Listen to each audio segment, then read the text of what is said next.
dan sekarang beliau hanya tinggal bersama bapaknya, dan luar biasa lah. Maksudnya film ini mengajarkan kita banyak pesan-pesan yang ingin disampaikan. Baik, dan kenapa Pak akhirnya memilih untuk menayangkan film Norma Antara Mertua dan Menantu ini di season film musim libur Lebaran? Sebelum syuting film ini juga saya udah bicara sama sutradara saya, Pak, ini kelihatannya cocok untuk Lebaran. Kita memang desainnya untuk Lebaran film ini. Gitu, dari awal emang udah di planning ini harus di momen Lebaran. Baik, kalau gitu. Dan selanjutnya kita akan bertanya nih ya ke Bapak Guntur Suharyanto, sutradara. Ini kalau menurut dari Bapak ya, dari Pak Guntur, tantangan nih membuat film Norma ini apa Pak? Assalamualaikum warahmatullahi wabarakatuh. Waalaikumsalam. Selamat sore teman-teman media semuanya yang saya cintai, yang Pak Dirat cintai dan semua cintai. Terima kasih meluangkan waktu untuk melihat trailer kami yang baru kita launching hari ini ya Pak ya. Iya, hari ini. Semoga pada suka. Tantangan film Norma yang jelas karena ini dari cerita yang asli ya, ada cerita aslinya, terus normanya juga masih ada. Jadi bagaimana sih membuat film ini menjadi bisa relate dengan para penonton Indonesia gitu. Itu menurut saya yang paling penting adalah ternyata kejadian Norma yang Norma alami sekarang itu ternyata mungkin bisa mewakili orang-orang yang lain juga yang pernah mengalami hal serupa, mirip ataupun sama gitu, tapi yang nggak berani ngomong. Nah ini salah satu message yang kita pengen kasih tahu bahwa bagaimana sih kita harus bersikap gitu, bagaimana sih kita harus mengantisipasi kalau ada kejadian seperti ini gitu. Ya memang ini sebuah tragedi, tapi kan orang harus move on gitu, harus punya solusi. Nah film ini salah satunya bisa menawarkan itu gitu. Selain memang kita mengangkat cerita terinspirasi dari kejadian Norma kayak gitu. Terus yang kedua, buat saya film drama itu selalu personal karena jelas message-nya akan lebih kuat. Nah di film ini saya ingin mengangkat tentang birrul walidain sebenarnya, bagaimana seorang anak tetap harus berbakti kepada orang tua apapun yang terjadi. Nah di sini menurut saya filmnya sangat universal gitu buat siapapun gitu. Dan film ini adalah point of view dari Norma, bagaimana dia bercerita tentang kejadian-kejadian yang dia alami sampai dia harus seperti apa. Nah semua akan terjawab di filmnya. Seperti itu sih. Ini tadi aku dapat fun fact juga dari Pak Guntur dan Pak Diraj ya, waktu kalian ngobrol-ngobrol di luar tadi. Ini ternyata setelah banyak film di company sebelum-sebelumnya, akhirnya muncul lagi ini film yang genrenya drama, dan ternyata ini salah satu film dari The Company yang hari syutingnya termasuk paling panjang ya, mencapai 28 hari. Betul Pak Diraj dan Pak Guntur? Benar-benar, itu benar. Dan ini apa ada relate-nya dengan tingkat kerumitan syuting film Norma ini? Apalagi kan ini kan juga tadi yang seperti Bapak Guntur dan Pak Diraj bilang kalau ini adalah sebuah film yang berdasarkan inspirasi cerita nyata, dan juga narasumbernya konon katanya Mbak Norma juga hadir ya di lokasi waktu syuting. Itu ada gimana rasanya Pak? Yang jelas waktu kita syuting adegan pernikahan gitu, terus kita mencoba rekonstruksi dengan foto viralnya gitu, dan pas banget nggak tahu kok tiba-tiba Norma sama Bapak datang gitu ya. Terus dia bilang, loh ini kok gue kayak melihat gue waktu itu, dia bilang gitu, persis banget gitu. Ya nggak tahu ya. Kita mencoba secara jujur untuk memberikan film ini secara value ataupun karakternya semuanya kayak gitu. Jadi semoga ya itu menjadi sebuah hal yang menarik buat film ini kayak gitu. Boleh kita beri tepuk tangan untuk Pak Guntur dan Pak Diraj. Oh iya, dan yang kedua, Pak. jadi ini film drama sekian lama setelah di company tidak bikin film drama ya misalnya. Iya. Betul ya Pak ya. Dan saya lihat memang terima kasih ke Pak Diraj, usahanya sangat-sangat patut kita apresiasi. Karena buat saya ini film terserius di company, bagaimana cara mentreatment, bagaimana kita syuting juga sampai 8 hari, dan semuanya benar-benar kita bikin semaksimal mungkin film ini gitu. Terima kasih Pak Diraj. Thank you. Boleh di applause di company.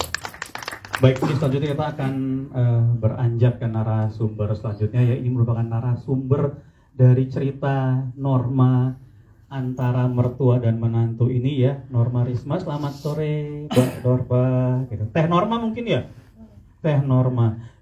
Mbak Norma, ada pertanyaan titipan nih Mbak gitu. Kenapa Mbak kok mau sih akhirnya kisahnya yang viral ini akhirnya diangkat ke menjadi sebuah film ya? Apa Mbak Norma nggak takut, maaf mungkin apa namanya, takut traumanya kambuh atau gimana gitu mungkin Mbak? Lihat depan aja Teh. Sebenarnya gini ya Kak, ketika aku mengalami itu kan aku mikirnya kayak kok kenapa aku diselingkuhin sama orang yang paling deket nih sama aku, terus kayaknya kasus kayak aku tuh aku doang gak sih yang ngalamin gitu.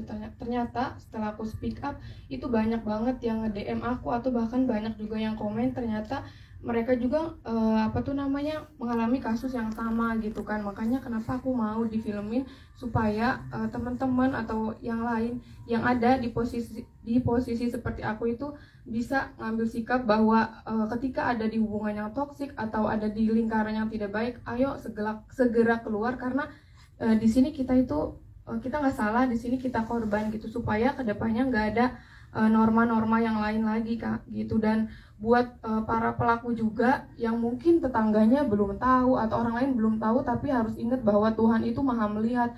Kapanpun Tuhan mau, ketika waktunya terbuka ya semua akan terbuka gitu.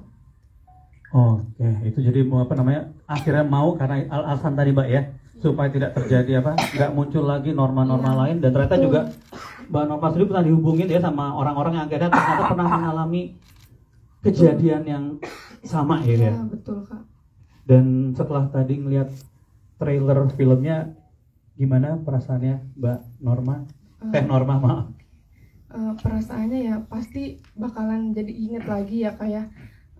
Cuman menurut aku, ternyata ketika divisualisasikan dalam bentuk film, wah bagus banget, dan ya nyampe banget sih sakitnya, marahnya gitu kan, kecewanya, dan relate banget sama apa yang aku alami. Oke, baik. Oke, itu boleh tepuk tangannya untuk Teh Norma ya. Mbak dulu dari tadi ya. Teh Norma. Baik, kalau gitu kan kita sekarang waktunya kita berbincang-bincang juga dengan para cast kita ya yang hadir di sore hari ini. Ada Tisa, Biani, Yusuf Mahardika dan juga Bude Nunung ya. Dan mohon maaf Ambu atau Wulan Guritno kebetulan pada kesempatan kali ini belum bisa hadir ya. Mudah-mudahan di acara premiernya nanti kita bisa sama-sama ketemu Ambu secara langsung. Baik, kita langsung aja berbincang-bincang nih dengan Tisa ya. Yang pertama Tisa nih. Tisa, apa sih alasan kamu akhirnya menerima film Norma ini? Tapi sebelum kamu ambil film Norma ini udah pernah dengar cerita kejadiannya ini? Assalamualaikum warahmatullahi wabarakatuh. Waalaikumsalam warahmatullahi wabarakatuh. Alhamdulillah akhirnya tiba juga hari perilisan trailer ya Pak. Ya. Alhamdulillah setelah kita syuting 28 hari total lamanya, dan juga reading yang menurut aku lama juga ya Pak, sekitaran 3 minggu ya. Sekitaran 3 minggu kita benar-benar sama-sama bekerja sama dengan pemain juga dan acting coach Miss Rukman Rosadi. Aku senang banget bisa terlibat di dalam proyek film Norma Antara Mertua dan Menantu ini. Sebelumnya aku udah sempat dengar, kebetulan karena aku perempuan, jadi yang namanya sosial media itu sering banget lah update gitu, ada berita apa sih hari ini, dan tentang cerita Norma ini ya pastinya aku udah pernah dengar. Terus tiba-tiba pihak di company menghubungi aku bahwa Norma Antara Mertua dan Menantu akhirnya mau difilmkan gitu. Dan aku mendapat kabar untuk menjadi peran Norma di situ. Kenapa aku mau? Karena ini adalah film yang menurut aku banyak pesan yang bisa kita ambil sih gitu. Karena aku pasti mau mengambil film yang di dalamnya itu ada pesan yang tersirat gitu. Ceritanya juga bagus banget, dan juga aku ngeliat karakter aku di sini menjadi perempuan yang strong gitu, dan juga bisa menginspirasi banyak orang di luar sana gitu. Dan ini juga bukan mengangkat tema yang mungkin sensitif aja, yaitu perselingkuhan, tapi di sini juga kita mengajarkan tentang betapa pentingnya kasih sayang keluarga di dalam diri kita masing-masing gitu. Jadi campur-campur lah, gado-gado lah ceritanya menurut aku, kenapa aku mau ambil film ini. Ini sedikit tanya dong, selama masa syuting film Norma Antara Mertua dan Menantu, di antara Norma di film Dan Ambunya yang lebih sering nangis siapa sih? Kalau dilihat dari trailer kayaknya saya ya. Iya sih, kalau dari trailer kelihatan sih ini ya, kelihatan normanya ya. Iya, dari Bukan 28 Ambunya ya. hari itu kayaknya cuma 2 hari yang aku nggak nangis. Sisanya nangis semua dan gimana Pak, detailnya tuh kayaknya benar-benar harus harus nangis, harus mendalam banget, dan hampir semua scene tuh rata-rata ya adegannya nangis sih. Menguras energi berarti ya. Lumayan menguras air mata sih. Boleh tepuk tangannya untuk Tisa ya. Dan selanjutnya ini tadi untuk Yusuf ya. Yusuf tadi ada adegan yang kalau bisa dibilang ini banyak Bapak paling banyak dapat komen gitu ya. Ada adegan kamu dan Ambu itu ditimpukin telur ya sama warga ya, sama massa ya. Itu gimana rasanya? Waktu kamu take adegan itu? Dan kalau boleh tahu tuh one take oke kah atau 1000 take, 100 take mungkin? Ya, assalamualaikum warahmatullahi wabarakatuh. Selamat sore semuanya. Terima kasih yang sudah menyempatkan hadir malam ini. Malam sudah sore ya? Masih sore ya? Masih sore. Kelihatan sama ya. Azan aja belum, azan asar belum. Terima kasih sekali lagi. Tadi masalah lempar telur ya.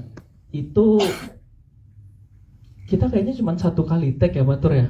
1 kali take. Cuman kita emang latihannya lama, 7-8 kali gitu, karena kita melibatkan hampir 100 lebih dari 130 orang di rumah itu, dan shotnya juga dari dalam keluar, dan kita harus bikin itu perfect karena itu dia tadi, banyak orang udah gitu pakai telur nggak bisa diulang, kalau ulang makan waktu banyak lagi. Jadi sebisa mungkin latihan tuh sepenting itu gitu. Kita hampir 7-8 kali, dan pada saat take pun aku juga semoga nggak ada yang salah gitu dari pemainnya, dari treatment kameranya gitu. Dan yang aku rasain juga dilempar telur nggak berasa, mungkin karena lagi into karakternya kali ya, karena adegannya lagi adegan puncak, jadi ya aku coba menikmati emosi karakternya aja gitu. Jadi udah nggak berasa kalau ditimpukin.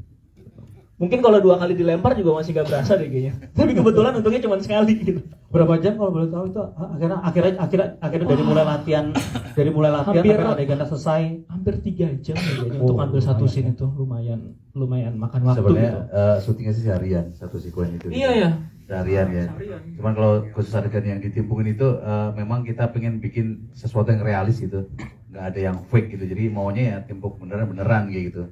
Alhamdulillah sih teman-teman pemain semuanya benar-benar memberikan semuanya gitu. Silahkan gitu, asal jangan matanya gitu kan. Bener kena kepala semua itu. Dan tapi yang lempar tuh udah ditunjuk juga Pak? Iya, kita latihan. Jadi siapa yang melempar, karena kan juga presisi kamera kan kita 2 kamera waktu itu ya. Jadi harus benar-benar presisi sih gitu. Pas. Itu yang susahnya ngedirect crowd kan gitu ya. Apalagi ada adegan kayak gitu tuh kadang ekstra, ada yang ketawa, ada yang lihat kamera kayak gitu. Nah itu yang harus dipersiapkan sih. Oke. Gitu.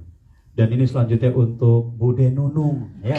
Bude Nunung, ini kan ada adegan Bude Nunung katanya bolak-balik naik tangga sampai akhirnya muntah-muntah. Boleh diceritain Bude gimana itu adegannya, ceritanya? Terima kasih, selamat sore, assalamualaikum warahmatullahi wabarakatuh. Ini pengalaman saya ya, mungkin sekian tahun saya dapat tawaran film bener-bener drama. Dan di sini memang benar-benar sama Mas Guntur saya nggak boleh ngawak sama sekali. Saya gerakin badan aja nggak boleh sama Mas Guntur. Bener-bener saja di sini marah, nangis. Ya memang di sini peran saya hanya sebagai budenya Norma, di mana yang membuka perselingkuhan itu adalah saya. Dan di situ saya menangis, marah, jijik, muak, sampai ada adegan saya naik tangga itu sampai saya muntah-muntah. Bener-bener ini pengalaman buat saya, dan ya saya memang belajar banyak ya Mas Guntur di sini ya. Belajar naik motor. Naik motor, bayangin. Saya sampai belajar naik motor sampai jebur got. Belajar naik motor, saya harus naik motor hujan-hujanan. Pokoknya banyak banget pengalaman yang saya dapat di film Norma ini. Makanya pada saat saya dapat tawaran itu kan suami saya ini ada tawaran film tapi aku pikir pasti komedi lah, kalau saya nggak mungkin ditawarin, tapi dramanya gimana, ini kisah nyata gini, aduh kok langsung saya iya saya mau, ya udah akhirnya saya jalanin dan saya ya gimana Mas, saya di sini Norma. Sebenarnya kan ini film drama gitu, dan drama yang tragedi gitu, cuman kita pengen membuat sesuatu tuh yang tampak realis dan light gitu. Kebetulan memang secara realnya kan memang ada keluarganya Norma aslinya yang akhirnya ngegap ya gitu istilahnya gitu. Karena ini diwakili sama Budi Nunung ini. Budi Nunung ini serius saja kita bikin ketawa gitu misalnya. Jadi film ini bukan film komedi, saya bilang orang ngelucu, tapi penonton bisa ketawa dengan apa yang nanti disampaikan di actingnya. Pokoknya gitu. Mbak Nunung itu nggak boleh lucu tapi penonton ketawa. Coba gimana? Saya ngerakin badan gini aja, nggak boleh Mbak, jangan bergerak badannya. Terus gimana? Marah, pokoknya marah gitu. Tapi ya alhamdulillah ya Mas, lancar ya Mas. Bagus ya. Saya juga selalu minta arahan Mas Guntur, terus Mas siapa? Mas Rosa.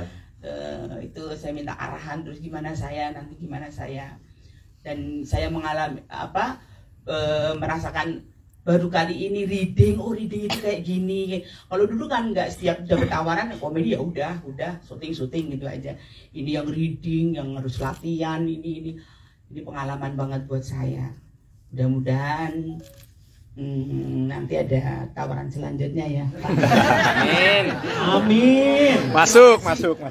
Boleh tangannya untuk Budi Nunung ya. Baik, kalau gitu kita akan